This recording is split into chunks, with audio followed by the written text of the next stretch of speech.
Bismillah, Assalamualaikum warahmatullahi wabarakatuh. Welcome to my YouTube channel Ummu Qania.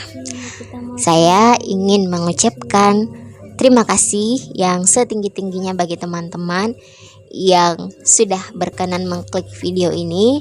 Semoga apa yang Ummu sampaikan di vlog kali ini bisa memberikan inspirasi buat teman-teman semua.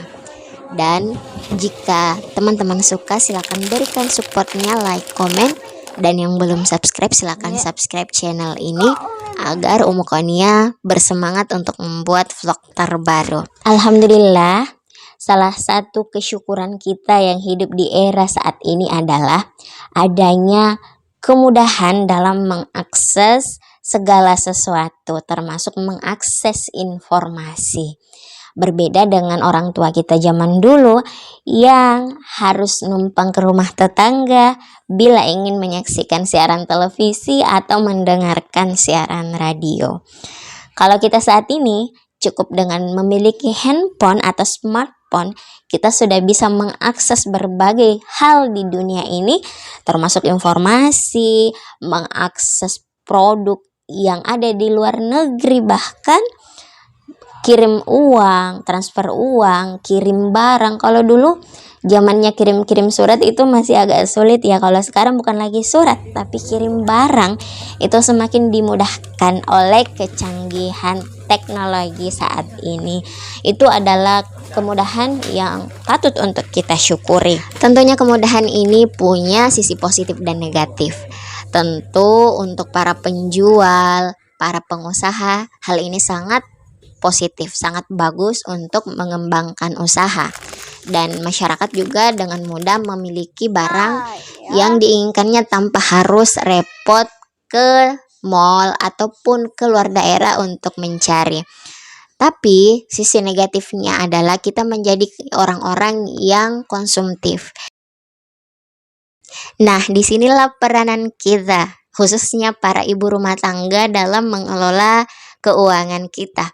Tentu kita tidak bisa menghalangi marketplace atau pedagang untuk menawarkan barangnya, tentu itu tidak. Tapi kembali lagi kepada diri kita masing-masing. Jangan salahkan iklannya ya, tapi salahkan pembelinya yang tidak bisa mengontrol dirinya dalam pengeluaran. Perilaku konsumtif tidak selalu negatif, tapi kita perlu tahu ada 3 ranah dalam kehidupan kita sebagai manusia. Yang pertama ada ranah kewajiban. Kewajiban ini adalah komitmen kita. Misalnya seorang suami sudah berkomitmen terhadap istri dan keluarganya untuk menghidupinya.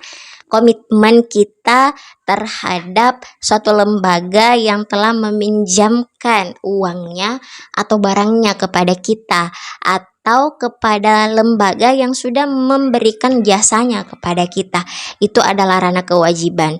Kemudian ada ranah kebutuhan. Kita butuh rumah, kita butuh makan, kita butuh pakaian, kita butuh kendaraan. Nah, setelah itu ada ranah keinginan. Keinginan ini adalah upaya kita untuk memberikan kesenangan pada diri kita atau self reward pada diri kita, membuat diri kita bahagia sehingga kita bisa enjoy dalam kegiatan kita, misalnya kegiatan kita dalam menjalankan tugas ibu rumah tangga atau tugas kita dalam bekerja dan sebagainya. Jadi 3 ranah ini perlu kita pahami, mana kewajiban kita, mana kebutuhan kita, dan mana keinginan kita. Dan ternyata yang paling berperan dalam membuat minimal kebocoran-kebocoran kecil pada keuangan kita adalah sulitnya kita dalam mengontrol keinginan kita. Bukan begitu, Mom? Yuk, yang punya pengalaman yang sama boleh komen di kolom komentar. Nah, teman-teman harus hati-hati, jangan sampai Ramadan ini menjadi ajang untuk impulsive buying. Nah, impulsive buying itu adalah ketika seseorang membeli barang tanpa berpikir 2 kali, tanpa mempertimbangkan manfaatnya, tanpa mempertimbangkan kemampuannya, itu disebut dengan impulsive buying. Apalagi sebentar lagi THR akan cair. Bagi yang menerima THR, jangan sampai kita menjadikannya ajang untuk berboros-boros. Silakan kan buat anggaran khusus THR supaya lebih terarah untuk apa THR itu kita keluarkan. Oke, sekarang tips untuk menghindari kebocoran finansial kita atau biasa teman-teman sebut dengan boncos. Coba sekarang teman-teman cek koleksi di lemarinya. Menurut Mbak Prita Gozi, beliau itu adalah seorang financial educator. Beliau mengatakan biasanya 20% isi lemari itulah yang terpakai, selebihnya 80% itu biasanya tidak terpakai. Nah, yang 80% itu teman-teman bisa sortir mana yang layak untuk dijual kembali untuk menambah cuan, atau mana yang mau teman-teman sedekahkan untuk menambah pahala. Itu terserah dari teman-teman ya. Intinya tidak menimbun barang yang sebenarnya sudah tidak bermanfaat untuk diri kita. Selanjutnya, apabila ada barang diskon yang menarik hati teman-teman tapi sebenarnya tidak begitu dibutuhkan dan harganya misal dari normal 250, kemudian setelah diskon sisa 200.000, teman-teman merasa wow ini lebih murah. Coba teman-teman pikirkan sejenak bahwa jika teman-teman membeli barang promo yang tidak teman-teman butuhkan, bukannya teman-teman berhemat 50.000, tapi justru teman-teman mengeluarkan uang 200.000 yang mestinya bisa digunakan untuk dana darurat ataupun untuk dana lain yang lebih bermanfaat. Oke, mohon maaf atas segala keterbatasan di vlog kali ini.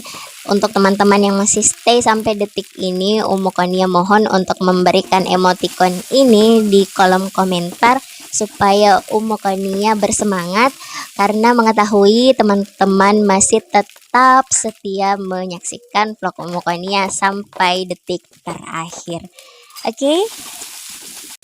Terima kasih banyak atas segala atensi dan partisipasinya. Tanpa teman-teman, Umu Konia bukanlah siapa-siapa. Sampai jumpa di vlog-vlog selanjutnya. Wassalamualaikum warahmatullahi wabarakatuh.